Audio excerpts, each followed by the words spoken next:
You're listening to Operation Self Reset with Jake Naraki. Now it's time to reset your life. Hit it.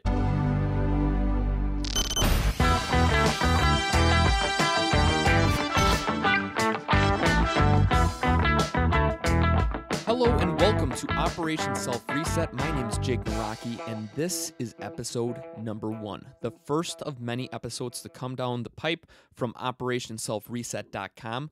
I thank you again for joining me. This is going to be an awesome podcast. I hope you get a lot of information, knowledge, and fun facts to share with your family at Christmas time, because there's nothing better than a fun fact, right?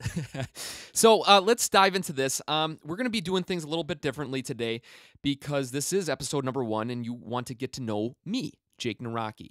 Who am I? I know it's going to be a very deep, interesting conversation. I have a lot to share with you. But also we're going to talk about what is Operation Self Reset and what does it mean to me and what does it mean to you? Obviously, the reason you're listening to this podcast is not only to hear my amazing voice. I know I'm talented, thank you. But to get information that can change the way you think, act, and believe. And it's basically on the mindset of resetting things that have gone okay in your life. You know, things have gone good, some things have gone bad. And we want to change the bad into the good so we can have our lives full time just be great, you know? And that's what life is all about, because every single minute we spend on this on this earth is very, very precious. There is only so many ticks in our chest, aka your heart, and the craziest thing is, with all the technology, with all the iPhone apps and all that crazy stuff, there's no way to determine when that ticker is going to run out. So we really need to make the most out of this life, because gosh, it is amazing, isn't it? There has to be times in your life when you wake up, you go on a trip, you meet with new friends or old friends or whatever your experiences, that sometimes you just go, wow, that was a great time. Wow, that was amazing. Wow, that scenery was beautiful. You know, there's times like that, just little slivers that makes us go, wow, I really appreciate life. And that's what everything is all about. Literally, in the end, that's what life is all about. So before I start talking about, how did I come up with the idea of Operation Self Reset, I want to give you kind of a little history on myself and where I came from and how my values got started. They all began with my father. He was a very motivating, inspiring kind of guy. You know, he was that guy that anytime things happened, events occurred, good or bad, he always had a quote to say or some line, and it was one of those things like you roll your eyes like, oh my God, please, come on. That's ridiculous. But as time goes on, from when I was a young guy, I started gaining and started realizing a lot of those ideas and speeches and quotes really kind of benefited the outcome of where I am today. I'm really thankful now. At the time, I was like, this is so crazy and stupid, But my father, it was so funny when we would be traveling to hockey practice in the morning around 5:30 a.m. Ice time is very precious, so there's a lot of times you have to wake up early and get to the ice rink. And I was around like 6 or 7 years old. My dad would have these plastic binders with all these cassette tapes in them. He was the type of guy that would go to the seminars and buy all the products and listen and read and, improving yourself and all that stuff. And my dad would throw these tapes into the car and we would be listening to them on the way to hockey practice. And of course, as a young kid, you're not going to be listening to, how to make the most out of life and, inspire others and all that stuff. I was like, this is crazy stuff. But it's so funny looking back because I really now crave it. I'm really glad he put those tapes in, even though I absolutely hated them. And him and I did not talk in the car ride because he wanted to listen, and I didn't even want to know that tape was going on. But so as time progressed, I realized that a lot of those things I learned really helped me out in life. And when I turned 26 years old, before my birth date, I had a great outcome of my life. I, went to college. I got a great career. I bought a house. I got a girlfriend, a dog. I had a nice vehicle. Everything literally was going good. There was no real issues in my life at that time. I had some funny stories from work. I had some great friends and family. Literally everything surrounding me was, I don't want to say perfect, but it was great. I had a great time, So when I woke up on my 26th birthday, that's when the transformation started. I woke up and I was laying there alone. My girlfriend went to work and I was just kind of hanging out, and I was laying in bed just thinking to myself, my gosh, I just feel sick. I feel horrible. I feel insecure and mad and angry and disappointed, even though I accomplished so much in my life. I bought some real estate properties. I managed, people, and it was just I had a rewarding life, but internally I didn't feel rewarded. I didn't feel satisfied. So when my father called me to wish me happy birthday, I explained the feelings I was going through. I was like, Dad, I should be happy today. I feel like I should be, going out and partying and hanging with my friends and just enjoying my birthday, because that's, what you usually do on your birthday, right? You go on out, hang out, have a couple of cocktails, and just enjoy that day. And so I started talking to him about the feelings I was having, and he said, "You know what, Jake, you got to go and explore yourself." And I said, "Well, what do you mean?" He goes, "Well, those pains and those issues and the insecurities that you are having right now, there's a reason for that. I don't know what the reason is, but you have to go out there and find it." I was like, "All right, well, how do I find it? Do I just go on the internet and I feel sick today, and start searching?" And he's like, "No, you got to go out there, start meeting people. You got to start traveling. You got to start putting yourself out there and doing experiences that you would never encounter otherwise. Go and meditating or yoga, or just try some things that are totally different, totally out there, that you might find the reasons for the feelings that you have right now." And I said, "Okay." I was like, "All right, I think I can do that, So that day, I decided to write down a list of all the things that I wanted to accomplish and go and see and talk to and stuff like that. And throughout that time, I started finding my journey. It was so weird. It was like I set out for a goal and I didn't even know what the outcome was going to be. But throughout that time, I realized it. I realized that, are you guys ready for this? I want to be a motivational speaker. And it's so crazy. It was one of those things when it hit me. I started talking to all these people. I invented products. I'm going to talk about that more in a little bit here. And I started going up to these meetups and talking to others and stuff like that. And I just realized naturally, I started just talking about the positive things in life. And people would really like kind of do that. How you like whistle to your dog and how they tilt their head and they're like looking at you and they're like, they don't know what you're trying to do, but it sounds interesting to them. That's the response I was getting from people. Now, maybe that's a crazy person look, like this guy's loony, but it was one of those things when I realized that I was really affecting people around me, it was really powerful. I really found my journey, my passion, and it was so cool to feel that. So after I discovered myself, basically, I was thinking, man, that's cool. I want to be a motivational speaker. Yeah, high five to Jake. Woo. But then I was like, well, who am I to sit here and to stand up in front of people and present of, oh, does your life suck? Well, I have the answers for you. Go explore the world. No, they're not going to listen to a 28-year-old guy, which I am currently. And I started really analyzing this and really thinking, I was like, you know what? I have no platform. I have no foundation, and I'm trying to think of stories that have happened to me. And I have boatload of stories that have happened to me that are hilarious, that have reached my goals, that that I want to share with you guys, that will really help you along your journey of changing the person you are to the person you want to be. So I started really thinking about this, and as time goes on, life still continues. That's always in the back of my head, and I'm always thinking, oh, it'd be so cool to be a motivational speaker. It would be so cool to be a motivational speaker. As life continued, my girlfriend and I got married, and we started, doing improvements on the house, hanging out with friends, going on trips and all that stuff. And it came time to kind of deciding, are we going to plan for a family, And it was one of those things. I don't know if you're ever really ready to start a family, but it was one of those things that I was like, yeah, we can take a step in that direction.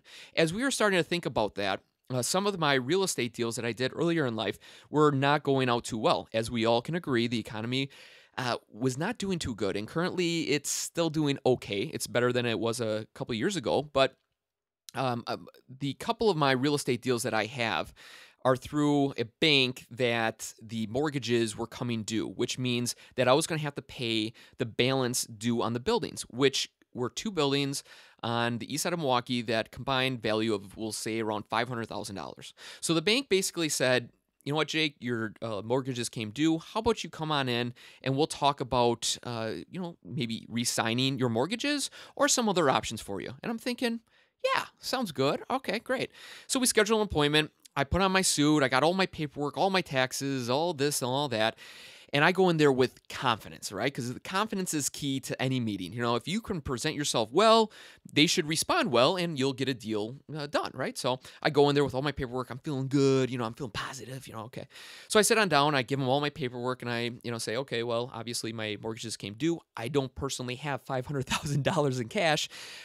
Is there any way that you guys can extend my loan here a little bit? What's the deal? So the gentleman across from me, the loan officer, is looking over the paperwork, and he goes, well, you know what, currently, Jake, I don't think we can renew you at this bank, but I would suggest you go on out to other banks and see what they have to offer. Maybe they can pull over these mortgages, and you can start, having a better relationship with a different bank. And I said, okay, not a problem. Sure. Great. Sounds good. Shook his hand, leaving there feeling confident. Go home. I start calling all these other banks and telling them my situation and saying, hey, you know what? I have about 2 properties valued about $500,000. Do you think you guys could take over the mortgages? And they're like, well, do you have any money to bring to closing? And I was like, well, not really. I told them my situation. Like anybody out there listening, you have money, but you don't have, $50,000 to put down on buildings you already own, which to me is still boggles my mind, but whatever. So I call these banks, I call all the connections, I talk to everybody, I'm scanning for people, calling old friends, calling coworkers, all that crazy stuff. Well, so what happened? Nothing. There was no outcome. No bank said, yeah, come on in, Jake. So I go back to my bank where the mortgages are originally at, and I ask them again, you know what? I searched, there's just nobody out there that'll take me over. The economy is kind of crappy right now. What do you think about renewing me these mortgages on these buildings? And the gentleman across from me again is looking at the paperwork, head down, not really saying much. And I'm like, okay, kind of shaking in my boots a little bit. And he goes, well, Mr. Naraki, sorry to say, but either 2 things are going to happen. You're going to have to sell the buildings outright for loss because the loan to value on the buildings were just outrageous because the economy dropped, the housing market dropped, all that stuff. And he said, or you can foreclose on them and hand over the keys, and this will be a very quick meeting. And I was like, what did you say? He's like, you can foreclose on them and just hand over the keys, and they'll be it. I was like, oh, man, talk about a wave of emotion that comes over you. Now, I know there's a lot of people out there in America that have lost their personal homes, their personal cars, and all this stuff. But for me, this was very emotional because I emotionally attached myself to these buildings. I worked my butt off. A lot of sweat equity. I worked hard to get them rented. All this stuff. I put my heart and passion into these buildings. So as I'm sitting there, basically like tears are rolling down my face. I'm red in the face. I'm flustered. I don't even know what to say. I'm just like, I'm mad at the situation. I'm mad at myself. I'm mad at this guy, and I can't really be mad at that guy because he's not in control. He's just the pencil pusher. So I leave that meeting, shook his hand, still showed confidence on the outside, but I was a total wreck on the inside, and I just went home and I was devastated. I was like, oh my gosh, this is possibly the worst thing that could ever happen to me, right? So I'm trying to think of other ways to go about this, and I'm talking to other people and telling them, now obviously that they're going to foreclose on these buildings and things like that, and I don't have the money outright. And so the bank started calling me, the bank where I had the mortgages, and they start drilling me on where do I have my money? Do you have them in CDs? Do you have them in savings? Do you have it in cash? Where's the money? And it was like, whoa, I don't really have the money. So then they basically searched every document, every account, everything that I own and scanned for loose money to shake it out of me. And that's when I really started thinking, oh my gosh, there has to be other options out there for me. I don't want to lose these buildings. I worked my butt off on them, like I said. And so a friend of mine was like, you know what? You should talk to this lawyer. And I contacted this lawyer, and he's like, well, have you ever thought of bankruptcy? And I'm like, oh my God, bankruptcy. Jeez. No, I haven't. What is this? How does this work? So he described the whole thing to me, and we started proceeding towards that goal of bankruptcy. Well, luck be a lady. Soon after that kind of happened, my wife told me that we're pregnant. And I was like, yes, woo, we're having a baby. And then inside I was like, oh my God.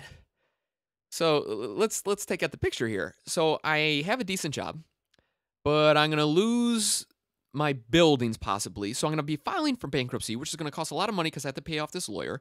And then on top of it, you're going to throw a baby in my arms and say, now go. Wow, that was a moment in my life I will never forget. and my wife currently, awesome, awesome lady. I mean, so loving, so genuine. I mean, she wants to look, at life the same way I do, as very positive and loving and all that stuff. But my mind was totally in a different position than where she was thinking. So that's when I started kind of freaking out. I started going downhill, and I'm not talking like skiing and having fun downhill. I'm talking about like rolling downhill, got pushed backwards, head over heels. So I started thinking to myself, what are my options, and trying to figure this out. And when I started sitting down and talking to my friend Jordan, which I'm going to be interviewing here in a little bit, he goes, dude, like, this is your platform. This is your moment. And I'm like, what do you mean? And he goes, this is the moment that you have been looking for your whole life. The stars have aligned. The universe has spoke to you. You can now relate to so many more people on this level. And I'm like, oh my gosh. And it was like amazing when this hit me. Like, this is talking about looking at the positive out of disaster. This was my moment to say to myself, you know what? This is where I'm going to create Operation Self Reset, changing the person you are to the person you want to be. I'm obviously not in a good position right now. Obviously you know the whole story. And I know that there's other people out there that are in the exact same position as me. Obviously a little different. The circumstances might be changed, obviously. But I know that there's people that are searching and they need help in finding their motivation again, their inspiration of just getting out there and changing the way they think, act, and believe. Because for a while there, I was really down in the dumps. I wasn't eating good. I was eating bad. And this is super embarrassing. And someday I'm going to look back on this and laugh, because I don't even know why I'm saying this. I was so like a wreck with myself that I barely brushed my teeth. And I'm Mr. like teeth guy. I love good teeth. And I did not care. My mind was totally in the gutter, right? And so I recently went for a checkup, and the dentist is like, you have 5 cavities?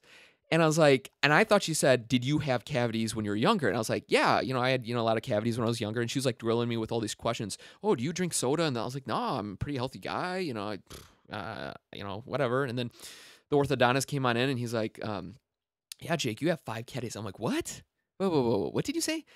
5 cavities. And he showed me the picture, the x-ray of all these cavities in my mouth. And it's not that embarrassing, but it's just so funny. It's like, my God, like my whole life I've been trying to like be Mr. Teeth, make sure they're straight and organized, and they're clean and white and all that stuff. And then I have these 5, cavities, and it was like, that's when I realized, oh my God, I let go. Like, I just was not thinking about myself. My mind was totally in a different universe. You know what I mean? And I just had to share that little tidbit with you. So that's a fun fact about me. So let's hear a fun fact about you. Go. No, I'm kidding. And so it was just a really kind of like crazy process. And that's when I was like, oh my gosh, I got to start this. I got to bunker down, and I got to help others. And this is why I started Operation Self Reset. There's so many people that are struggling so bad, that are trying to stay on the positive side, no matter if it's hating your job or just hating your relationship, whoever you're with. It's about just changing yourself, your mindset, and believing in yourself. At the end of the day, when you go to bed, your mind is thinking, right? It doesn't matter if you read a book before you bed, or you listen to audiobook. You're thinking about your goals, your futures, what you have to do in life, tomorrow, or waking up, or the things that are going on all around you. But have you really invested the time in yourself and thinking of, I need to change myself. I want to become a better person. No, not too many people do. And that's why Operation Self Reset has been started, to reset yourself, basically. There's been so many times in my life that I thought to myself, wow, I can't believe I always stay so positive and thinking of so good. I don't know why others have issues of trying to find their path in life. I found it, I nailed it. And then these events happen in my life. And that's when I thought to myself, I got to get out there and help others that are like me, and help myself. So throughout this process, we're going to be, I'm going to be putting things on the blog. I'm going to be doing podcast interviews with successful people that have invented products, business people, financial people, health gurus, all that crazy stuff. And not because I want to share the people that I know and puff out my chest and say, you got to listen to these people because these guys know everything. No, it's because I want to share their mindset. And why the mindset, you ask? Well, because the mind controls everything that goes on around you. If you're mentally tough and say that I'm determined to lose 10 pounds, well, you know what? It doesn't matter how strong you are.